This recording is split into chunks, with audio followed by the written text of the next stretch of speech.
Welcome back, welcome back, welcome back to another episode. I'm Dr. Maisha, and I am your communication and psychological safety expert and trauma informed communication NLP coach and trainer.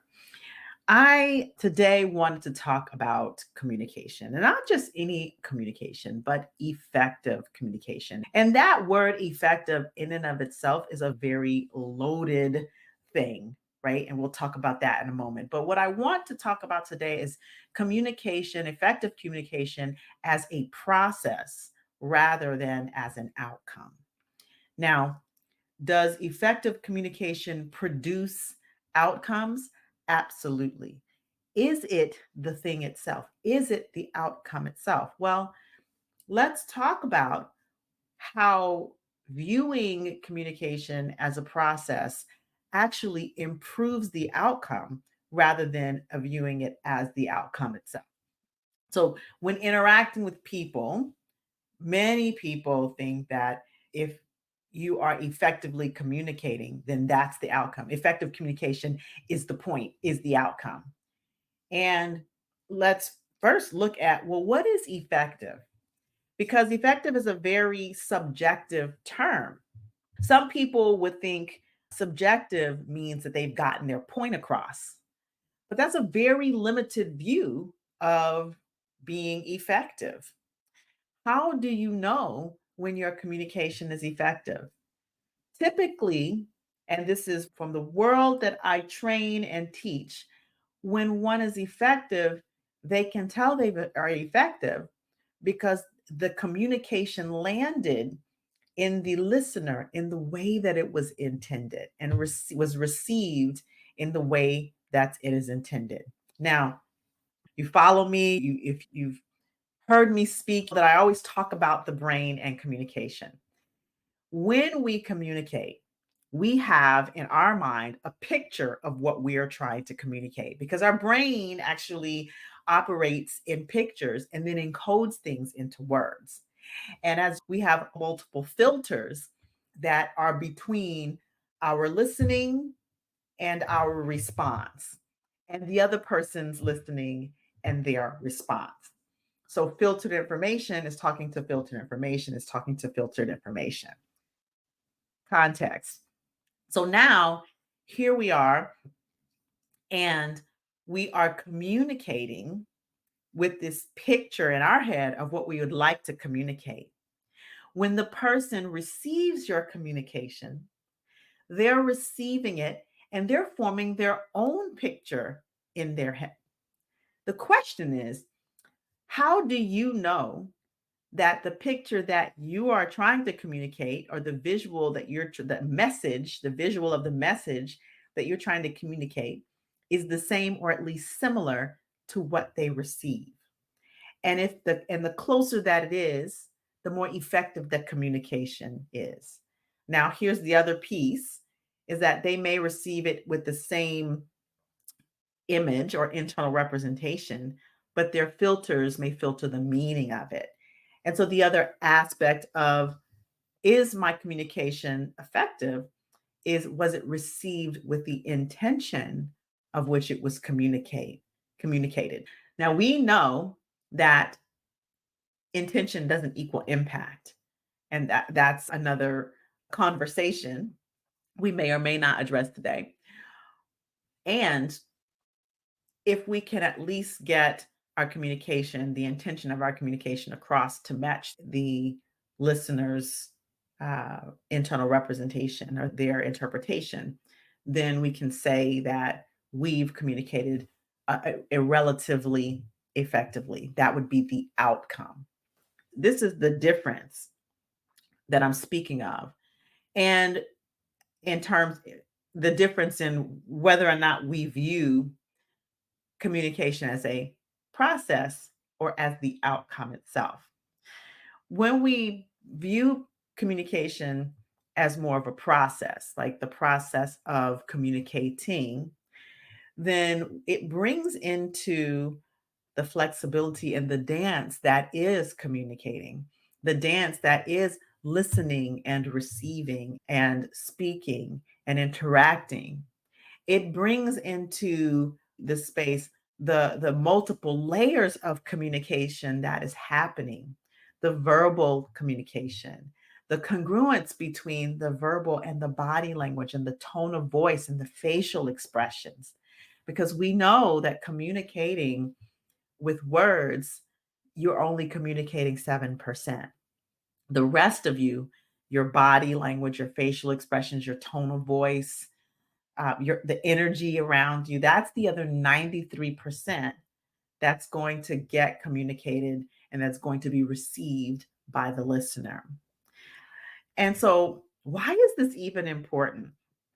Because whether you are communicating with your child, your spouse or partner, or whether you're communicating as a leader to hundreds of employees or to 10 employees or to one employee, you are always communicating. You cannot communicate. It's one of the principles inside of the work that I do with neurolinguistic programming, the brain-based communication that I teach and I train, is that you're always communicating. And the challenging thing about technology today is that because words are only 7% of communication, when you're communicating through electronic means, text message, or any type of messenger, email, the tone gets lost. The rest of the body language and facial expression with which went into the communication gets lost. And all you're left with is 7%. And you leave the person to interpret the other 93%, the other bit of what was intended to be communicated. And so that can be a big challenge. But let's bring it back to when we're communicating face to face. Let's bring it back to that. And I think that is why interpersonal communication, as much as possible, is actually more beneficial, especially when you're communicating very important things, important decisions, feedback, when you're communicating, and when you're just communicating facts and to do lists. Hey, electronic communication is as good as any. But when you're actually bringing across a new decision or a response to a request that may be sensitive, or you're giving feedback to someone, or you're asking a question about solving a problem, it's useful to have these conversations voice to voice or face to face. Even if you can't have them face to face, picking up the phone and having a quick conversation, because then the there's more of the communication, the various aspects, layers of communication that can get interpreted so that the actual interaction can be most effective, right? And the outcome, if we want to talk outcomes, can actually be more of a win outcome. And so this is why communicating as a process and thinking about it from the space of communicating as a process is very useful, because it brings that flexibility in. If we're in the process of communicating, moving towards an outcome, moving towards something, then you're more likely to get to the desired outcome between two people. So let me give you an example. I was communicating with a friend of mine, and we actually were communicating face to face, but asynchronously. Asynchronously, meaning I have a video app called Marco Polo. And in that video app, I can, put the phone up to my face, press record, and record a conversation to my friend. And then she can record a response. So one day we were communicating back and forth about a professional matter, and something that she said came across a particular way, and I became activated. And so in my response, because I didn't have immediate access to her to get clarification, and we're going to get to that in just a moment, my immediate activation in my response was showing, right? In my response, I was a bit more curt, a little bit more emotional, a little bit more agitated in my response. And so then she came back and she responded, and it was like the intensity of the responses between us as we were going back and forth for just about 3 or 4 Marcos was escalating. The intensity was escalating. Now, what could have been seen as a good thing, which was having the space to respond, was not such a good thing in this instance, right? And so what ended up happening is after about the fourth Marco, the fourth back and forth of the conversation, so me having responded a couple of times and her having responded a couple of times, I realized that I needed to pick up the phone to have a more synchronous interaction with her, right? Because the what was happening is the communication was not being effective. It was not being effective, right? The process was flawed. And this is in an asynchronous video conversation. Imagine if this had been a text conversation or an email conversation where there was no facial expression or context or tone of voice.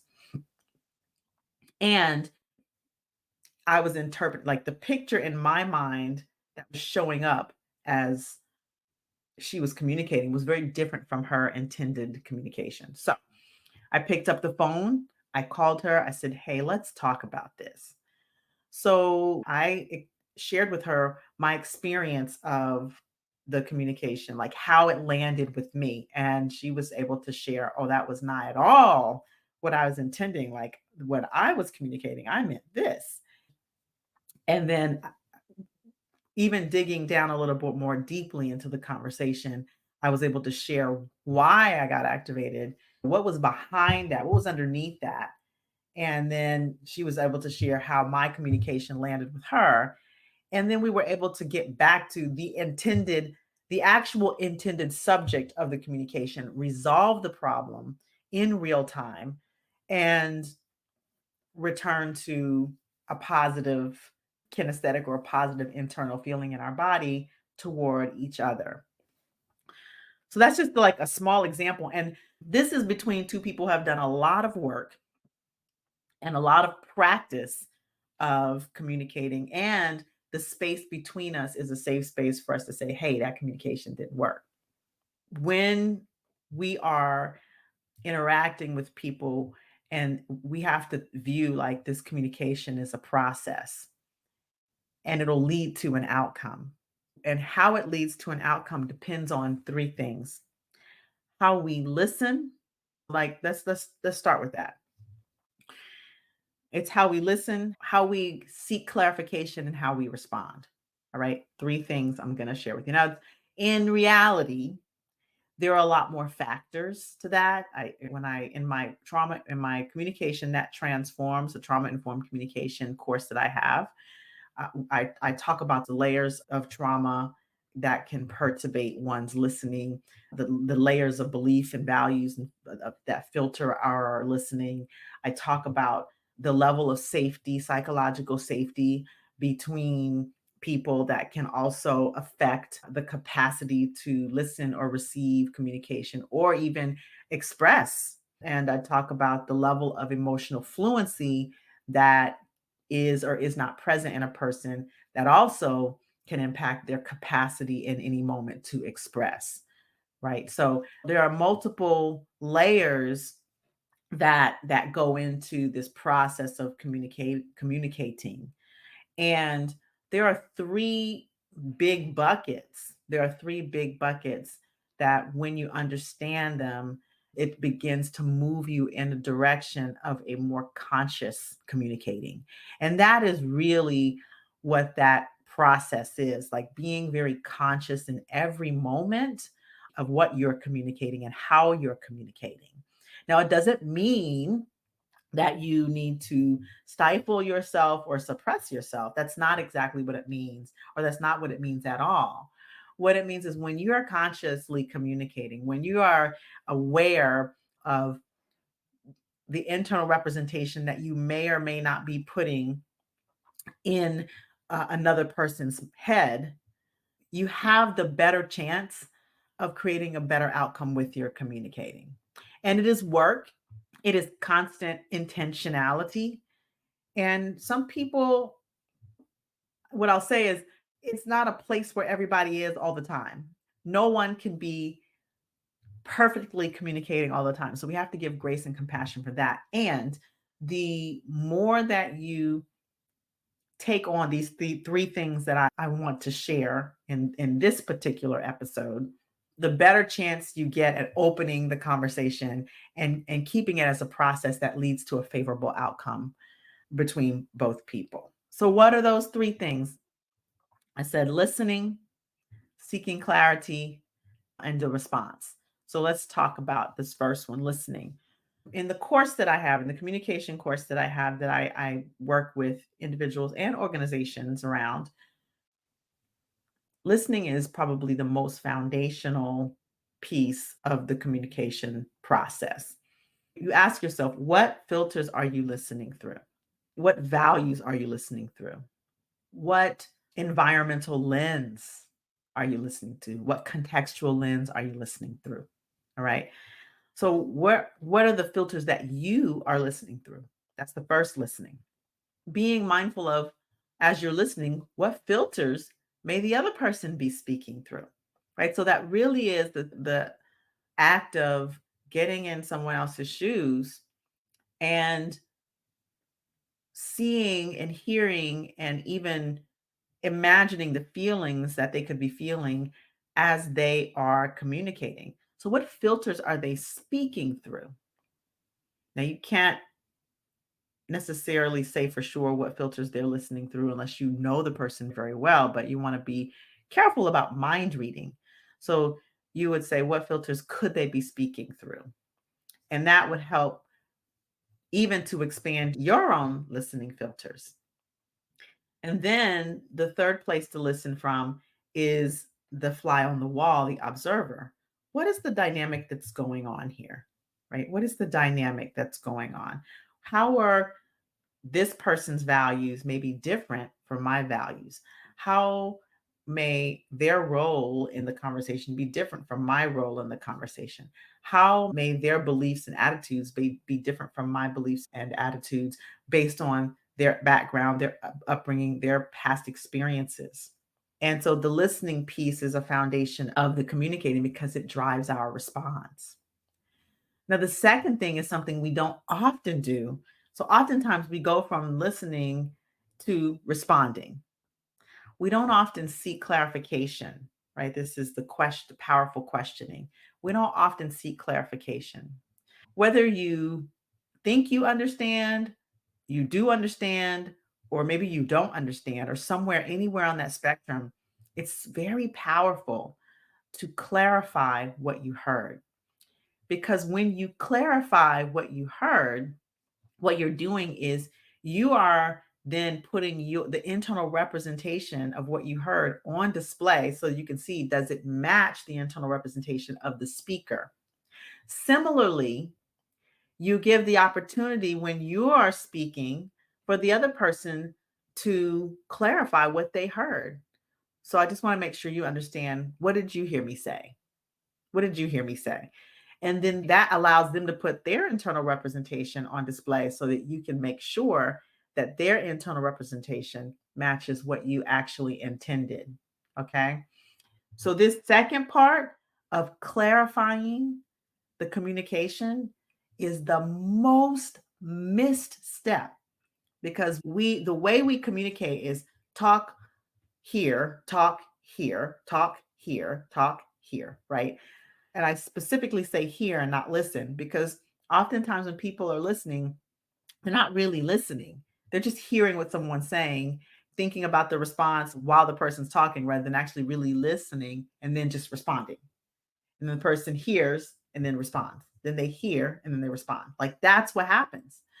And so when we take that middle step to clarify what's been said, and clarify that the internal representations match, then you get better communication, more effective communication, more effective outcome. All right. And then the third is the response. Now, the listening drives the response, right? So you have the listen, the clarify, and the clarify, right? And then the clarifying and the listening are going back and forth, and then there's the response. And when we respond, we have to remember that we're responding from our own filters, and we want to be mindful. Words are very powerful. Words are the things that create the internal representations in our and another's mind. So when we're speaking, we want to speak with intention. We want to speak respecting another person's model of the world. Doesn't have to, don't mean you have to agree with it, but respecting another's model of the world. That's another one of the major principles inside of the work that I do with organizations, in communities, and then even inside of families. Respecting, you speak with respect for another's model of the world. All right. It may not be your model of the world, but it's theirs. And we can choose to respect that, even if we're not in alignment or we don't necessarily agree.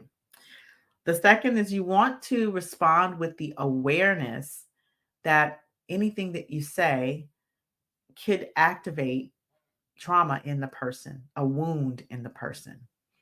And so if they respond in a particular way, maybe in a more intense way or an emotional way, just listening with the compassion that something maybe have gotten activated. Now, it could be the way that you communicated didn't work for them. And maybe they set that boundary. Maybe they're setting that boundary with some type of intensity. But when you listen with awareness and compassion, is the third one. Listen with awareness.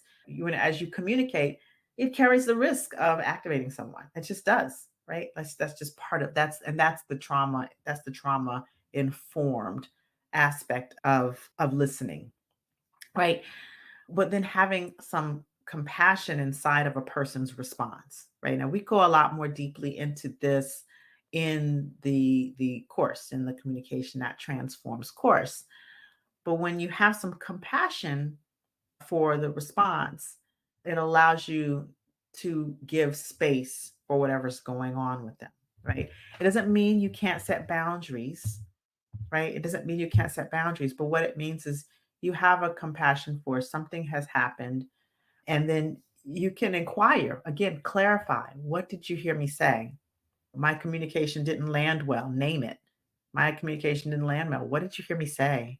What about, and those some powerful questions that might come out of that keeps the conversation open, that helps to move into a a more uh, favorable resolution. And it could be the person may need to take space, and that's okay. But then it's useful to come back and have a conversation to resolve that later, to leave everyone in the communication complete in some way, form, or fashion. And so if you just start with those three principles, listening, clarifying, and being intentional with your response, right? Being intentional with responding with respect for another's model of the world, responding with the awareness that any conversation, the person has their own wounds or their own trauma, and the way you communicate can activate that. And having compassion for the response. The response may, if the response is out of proportion to what you feel the response should be, then perhaps there's some nerve that it hit or some wound that it hit. And, or perhaps the way you communicate it really just didn't work.